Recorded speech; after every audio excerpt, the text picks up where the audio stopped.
He had it all: fame, fortune, women, and a voice that shook the world. But Rod Stewart's greatest hits never revealed the truth. The secret child he gave away, the cancers he fought in silence, and the nights when even stardom couldn't save him from despair. Behind the glittering legend was a man breaking inside.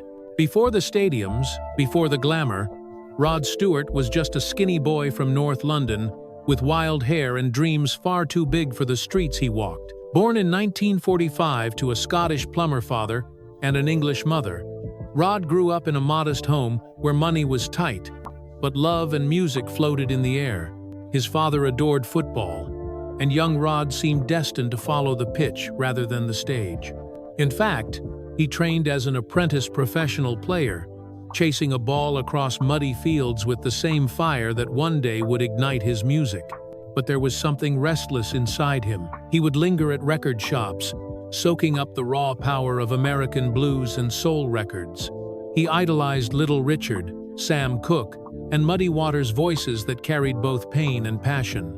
Music became his secret weapon, the escape hatch from an ordinary life. And though his early years were filled with scraped knees and football chants, the boy who once dreamed of goals was already being pulled by a different destiny, one that would eventually change music history. Rod's leap from the football pitch to the music stage was anything but smooth. In his late teens, he drifted between jobs: gravedigger, silk screen printer, and even a stint in the family plumbing trade. But every time he tried to settle into normal work, music clawed its way back. He began busking in London's train stations, his raspy voice echoing off cold concrete, earning a few coins from hurried commuters. Those rough performances toughened him, teaching him how to grab an audience's attention in seconds, a skill that would serve him for life. By the early 1962nd, Rod fell in with London's vibrant music scene, where blues and rock were colliding with youth culture. He played harmonica and sang with small-time groups, learning the ropes the hard way in smoky clubs filled with restless kids. A pivotal moment came when he was spotted by Long John Baldry, a blues singer who took him under his wing. Touring with Baldry's band gave Rod not just exposure but also a real taste of life on the road, the sleepless nights, the camaraderie, the chaos. It was during this period that Rod honed his image as much as his sound. His spiky hair, thrift shop suits, and streetwise swagger set him apart from other singers trying to mimic American idols. He wasn't polished, but he was raw, and that rawness was electrifying. When he finally joined Jeff Beck Group in the late 1962nd, his transformation was almost complete. For the first time, the world could see that this scrappy boy from North London wasn't just chasing a dream, he was on the edge of becoming a force that would reshape rock forever. When Rod Stewart joined the Jeff Beck Group in 1967, his raspy vocals finally had the thunderous guitar backdrop they deserved. The band earned a cult following, and though it never reached massive mainstream success, it placed Rod directly on the map as one of rock's most compelling frontmen. His performances were raw, unpredictable, and magnetic audiences couldn't take their eyes off the lanky singer with the wild hair and defiant sneer. But it was his move to Faces in 1969 that turned him from a rising talent into a household name. Alongside guitarist Ronnie Wood, Rod embraced the band's loose, chaotic energy. Their shows were notorious for being as much a party as a performance beer bottles on stage. Sloppy but thrilling musicianship, and Rod leading the charge like a ringleader who refused to follow rules. For fans, Faces represented freedom, rebellion, and the kind of messy joy only rock and roll could deliver. At the same time, Rod launched his solo career, a rare gamble that paid off beyond imagination. His 1971 album, Every Picture Tells a Story, exploded with the global anthem, Maggie May. Suddenly, Rod wasn't just a singer, he was the voice of the era, a bridge between the blues grit of the 62nd and the arena, filling spectacle of the 72nd. His raspy tone, once dismissed as too unpolished, became his trademark and his greatest weapon. By the mid-1972nd, Rod Stewart had conquered both sides. the rowdy frontman of Faces, and the solo star-topping charts worldwide. He had the stadiums, the headlines, and the adoration. Yet with every step higher, the seeds of his personal struggles, chaotic relationships, restless ambition, and the creeping fear of losing it all were already being sown behind the glitter. With Maggie May cementing his name in music history, Rod Stewart entered the 1972nd and 82nd as a global superstar. He wasn't just another rock singer. He was the hitmaker, capable of turning every album into a cultural event. Songs like Tonight's the Night, Do Ya Think I'm Sexy, and Sailing became not just chart toppers but generational anthems. His raspy voice carried a raw vulnerability that made even his wildest party tracks feel intimate, as if he were whispering his truth through the chaos. But with superstardom came the image that would define him in tabloids and gossip columns. Rod Stewart, the playboy. He flaunted designer suits, leopard print jackets, flashy cars, and a rotating cast of beautiful women on his arm. Paparazzi chased him through London clubs and Los Angeles mansions, capturing him with models and actresses who seemed to change as quickly as his hairstyles. The public saw him as the ultimate ladies' man, and for years, Rod leaned into that image. Yet beneath the glamour was a man spiraling into excess. His relationships were brief, often explosive, and left behind a trail of heartbreak. He lived in a blur of champagne, stadium tours, and tabloid scandals. But even as he smiled for cameras, he quietly began to realize that the persona of Rod Stewart, the rock god, the seducer, was slowly swallowing the man inside. The world adored the playboy, but Rod himself was already starting to feel the weight of a life lived too fast and too shallow. While his career soared, Rod Stewart's private life became a carousel of drama. He fathered children with different partners, but stability was always out of reach. His name was constantly splashed across tabloids, not only for the women he dated, but for the stormy nature of those romances. Behind the image of the confident rock star was a man who struggled with loyalty, responsibility, and the constant pull between fame and family. Relationships with women like Britt Eklund and Alana Hamilton were fiery, passionate, and ultimately short-lived. Rod's tendency to chase excitement left him restless, unable to settle for long. He craved the thrill of new love, but each breakup carved deeper cracks in his personal life. Friends often described him as generous and funny, yet equally reckless and evasive when things became too real. And with children arriving from different relationships, the strain grew heavier. While Rod provided materially, he was rarely present. Tours, parties, and the endless grind of fame pulled him away, leaving guilt and fractured connections behind. To the outside world, he looked like a man who had everything: success, wealth, and a never-ending string of romances.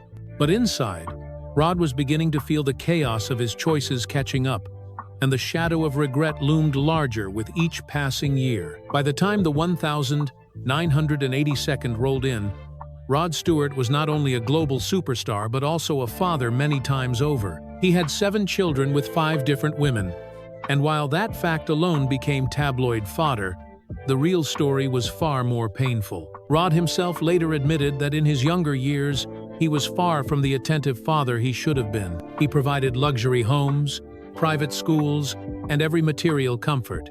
But what his children often lacked was his presence. The demands of touring meant he was rarely home for birthdays, milestones, or even simple family dinners. Instead, his kids grew up watching their father on television, hearing him on the radio, or seeing his face on magazine covers rather than across the breakfast table. Some of them spoke later about the loneliness of being Rod Stewart's child, a label that brought recognition but also a sense of abandonment. Rod's guilt grew heavier as time passed. He would later say in interviews and his autobiography that he had been selfish, caught in the whirlwind of fame and women, neglecting the most sacred role of all.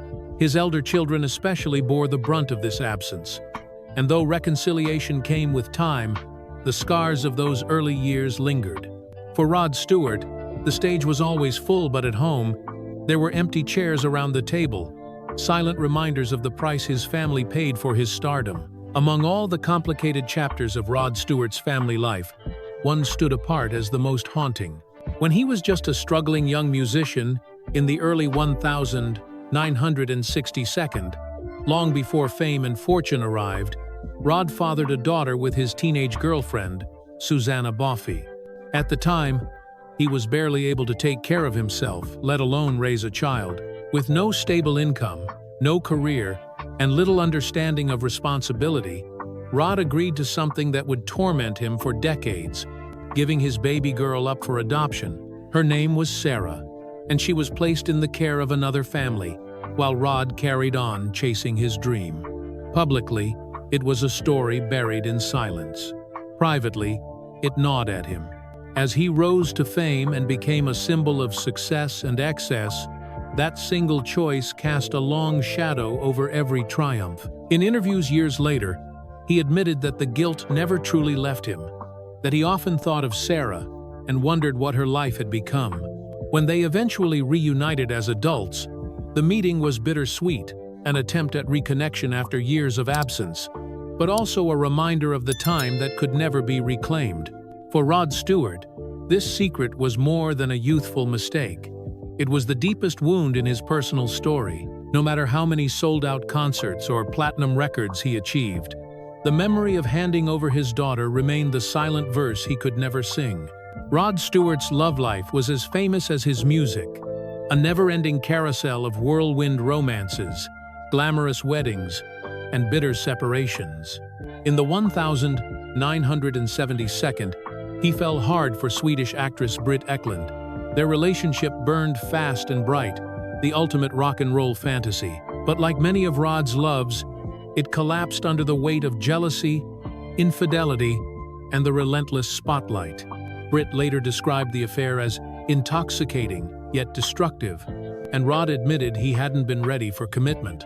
In 1979, he married Alana Hamilton, the ex-wife of actor George Hamilton. The marriage brought him 2 children and a taste of family stability, but it also exposed the cracks in Rod's restless nature. Fame, temptation, and his own inability to settle led to their divorce in 1984. Soon after, he found love again with model Kelly Emberg, a relationship that ended in court battles when it collapsed. Perhaps the most public of his marriages was to supermodel Rachel Hunter in 1990. Rod, already in his mid-40s, fell head over heels for the New Zealand beauty who was less than half his age. He claimed she was his soulmate, declaring he would never need another woman. Yet within a decade, the marriage disintegrated, leaving Rod devastated. He admitted the breakup drove him to one of the darkest emotional periods of his life. Each relationship seemed to follow a pattern: passion, extravagance, and promises of forever followed by betrayal, exhaustion, and collapse. For tabloids, it was irresistible drama. For Rod, it was a cycle that left scars deeper than he cared to admit. Behind every breakup was another piece of his heart splintered, feeding the loneliness that fame could never soothe. On stage, Rod Stewart was electric, swaggering, joking, and dancing as though life was one endless party. The crowds saw the leopard print jackets, the flashy smiles, and the endless energy. What they didn't see was the emptiness that followed when the lights went down. Alone in hotel suites after sold-out shows, Rod often found himself drowning in silence, a silence so heavy it was almost unbearable. The pressure to constantly perform, to keep being Rod Stewart the legend, began to feel like a prison. Friends remembered how he could make a room laugh one moment and then retreat into brooding quiet the next. The man who looked invincible to millions was privately fragile, plagued by doubts about his worth beyond the stage. Women, parties, and excess distracted him for a while, but once the adrenaline faded, the loneliness always returned. Rod himself admitted in later years that he wore a mask during those decades. He gave fans the charming playboy and the eternal rock star, but underneath he felt isolated, even misunderstood. He longed for stability, for someone who would see the vulnerable man rather than the celebrity. Yet his own restless choices made that impossible. The applause was deafening, but when it stopped, Rod Stewart was left alone with his regrets. For Rod Stewart, His voice was more than an instrument, it was his identity, the raw, raspy gift that had carried him from London clubs to the world's biggest arenas.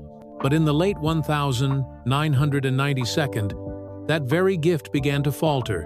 He noticed his range shrinking, high notes slipping away, and a persistent hoarseness that refused to heal. What started as a nuisance became a nightmare. For a singer who lived through his sound, the fear of losing his voice was the fear of losing himself. Doctors initially reassured him, but the symptoms worsened until he could barely get through a rehearsal. On stage, he pushed through, hiding the struggle from fans who expected the same powerful Rod they had always known. Off stage, though, the frustration was crushing. He would cancel sessions, cancel shows, and retreat in despair, wondering if his career was over. The tabloids speculated about burnout, about age finally catching up, but few knew just how terrified Rod truly was. When the diagnosis of thyroid cancer came in 2000, everything clicked into place. Surgery to remove the tumor was necessary, but it carried the risk of permanently damaging his vocal cords. For Rod Stewart, it was like being asked to gamble his soul. The thought of waking up and never singing again haunted him. In those moments, stripped of bravado and playboy swagger, Rod faced the terrifying reality that the very thing that defined him, the voice that built his empire, might vanish forever. The surgery to remove his thyroid tumor in 2000 was successful, but the recovery was brutal. Rod Stewart was forced into silence for months, unable to sing a single note while his vocal cords healed. For a man whose entire life revolved around performance, it felt like being locked inside his own body. The stage lights went dark, the audiences disappeared, and Rod was left alone with his thoughts. It was during this time that depression crept in, slowly but relentlessly. He confessed later that he would sit in silence, wondering if his career was already over, if the legend of Rod Stewart had come to an unceremonious end. The man who had once commanded stadiums now struggled to find purpose in his own home. Friends noticed his mood swings, one day hopeful, the next sunk in despair. Even when surrounded by family, he often felt isolated, his mind replaying old regrets and the choices that had cost him so much. And though he eventually recovered enough to sing again, the shadow of that period never fully lifted. Rod realized that fame couldn't protect him from the battles of the mind. The depression wasn't just about losing his voice, it was about everything he had sacrificed along the way. The absent years as a father, the broken marriages, the feeling that beneath the glitter, he had built a life on shaky ground. In those silent months, he confronted the darkest truth of all. Rod Stewart, the eternal showman, was deeply vulnerable when the music stopped. The official diagnosis, thyroid cancer, landed like a hammer blow. In 2000, at the very peak of his fame as a global touring icon, Rod Stewart was suddenly forced to confront mortality in the most personal way. The tumor on his thyroid explained the changes in his voice, but the treatment required surgery that could permanently silence it. For a man whose entire identity was built on that raspy, unforgettable sound, the risk felt like staring into an abyss. Rod entered surgery with dread, unsure whether he would ever sing again. Doctors warned him that even if the cancer was removed, the delicate work around his vocal cords could leave lasting damage. As he was wheeled into the operating room, he admitted later, his mind kept circling back to the same thought: what am I if I can't sing? Fame, money, women, none of it mattered without the voice that had defined his life. The surgery succeeded in removing the tumor, but the recovery was agonizing. Rod was instructed not to sing for months, to let the muscles heal, to protect the fragile cords that had carried decades of music. He tried to speak, but even his speaking voice sounded weak, foreign, almost unrecognizable. For a man so used to projecting strength and charisma, the vulnerability was crushing. Still, Rod fought. He went through months of vocal therapy, learning to carefully rebuild his instrument note by note. Each small improvement felt like a victory, and slowly, the rasp returned different, but still uniquely his. By the time he stepped back onto the stage, fans roared with relief. Rod had faced the possibility of silence and clawed his way back, but the battle left scars. He knew then that every song he sang moving forward was not just performance, it was survival. If thyroid cancer had shaken him, the next diagnosis was a cruel reminder that life never stops testing even the strongest. In 2017, Rod Stewart was diagnosed with prostate cancer. By then, he was already in his 70s, a survivor of the wild decades, and many assumed he was untouchable. But behind the curtain, Rod was fighting another war this time, one he chose to keep secret from the world. He underwent treatment quietly, telling only his closest family and friends. On stage, he was still the eternal showman, strutting in sequin jackets and belting out hits as if nothing had changed. But backstage, there were days of fatigue, endless medical checkups, and the gnawing fear of what the future held. Unlike the thyroid cancer that had threatened his voice, this battle threatened his very existence. Rod later revealed he had kept silent for 2 years, not wanting his fans to worry or pity him.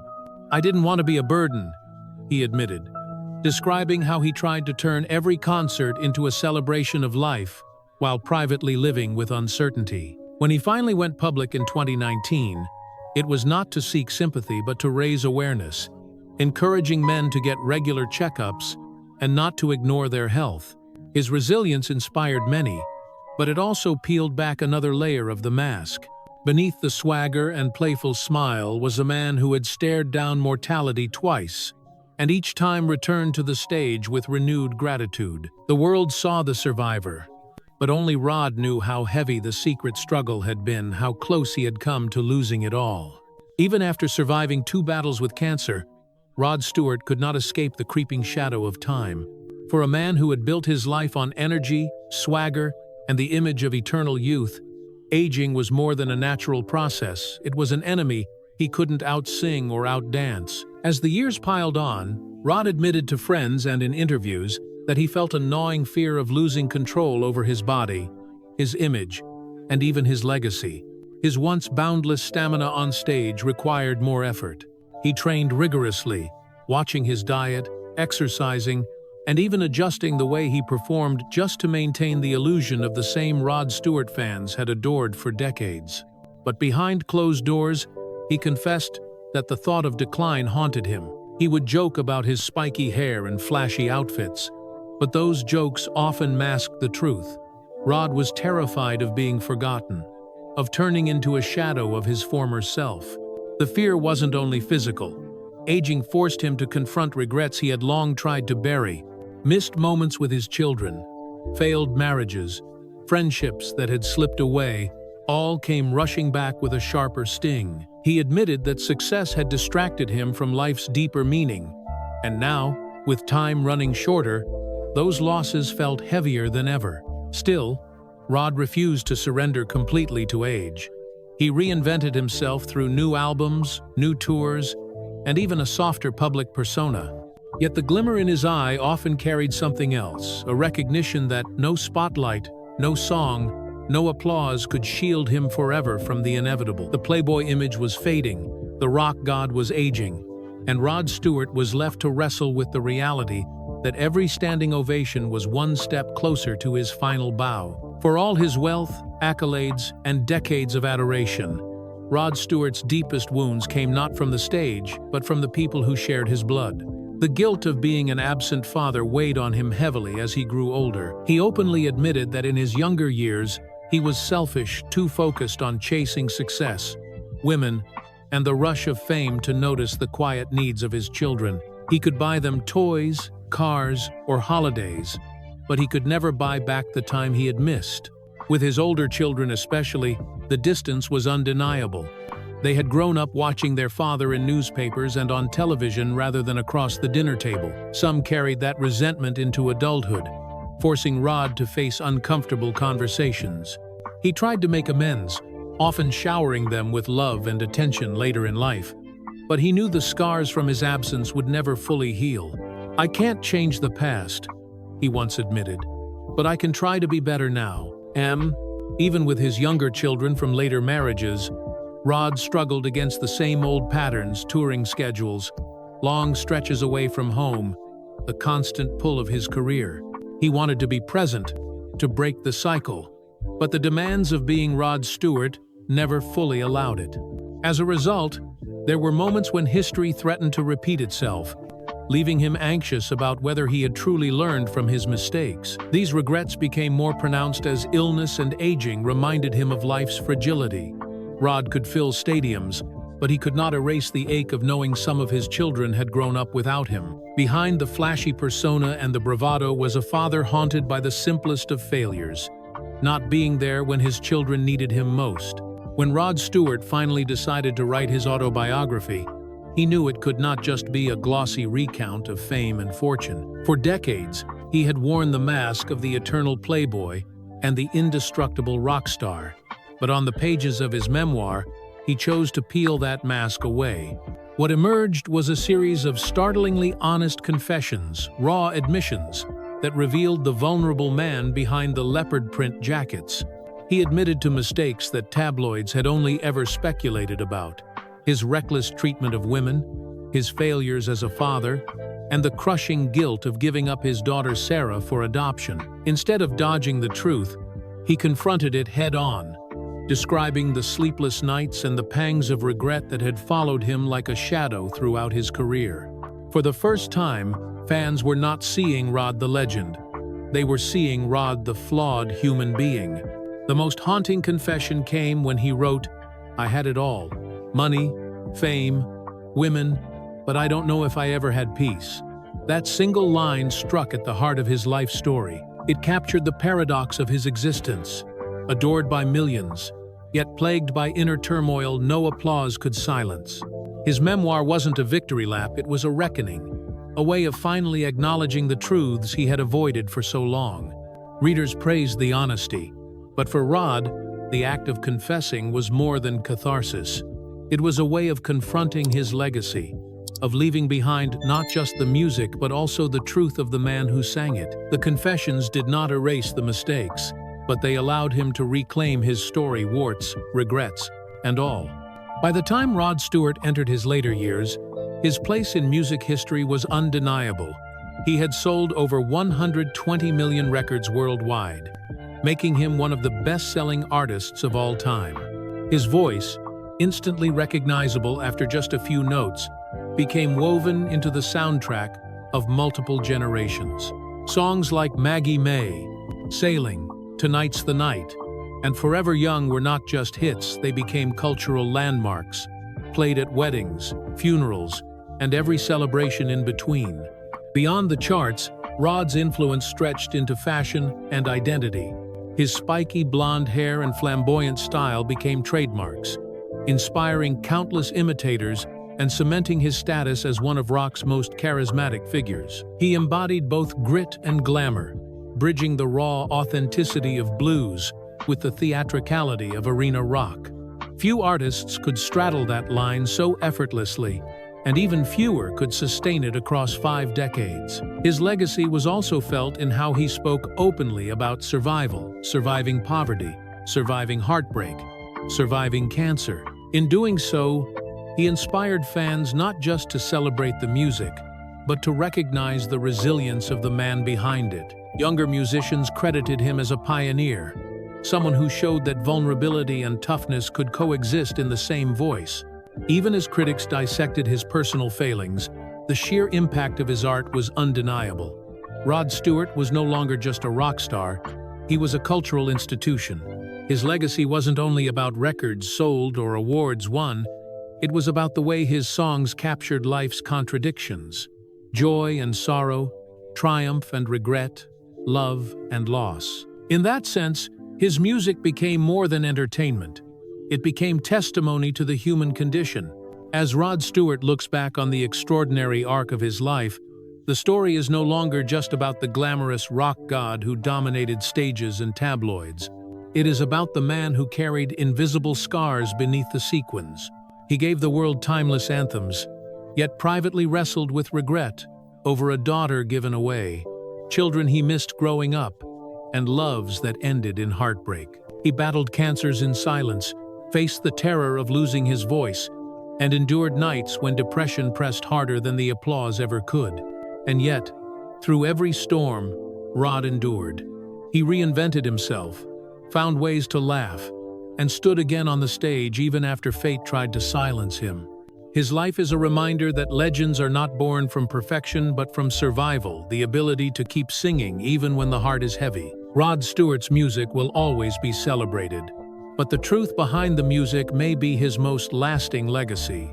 A story of brilliance, mistakes, resilience, and the eternal search for peace. When the lights dim and the final encore fades, what remains is not only the myth of Rod Stewart, but the man who dared to reveal his wounds. And in that vulnerability, perhaps, lies the greatest song he never sang.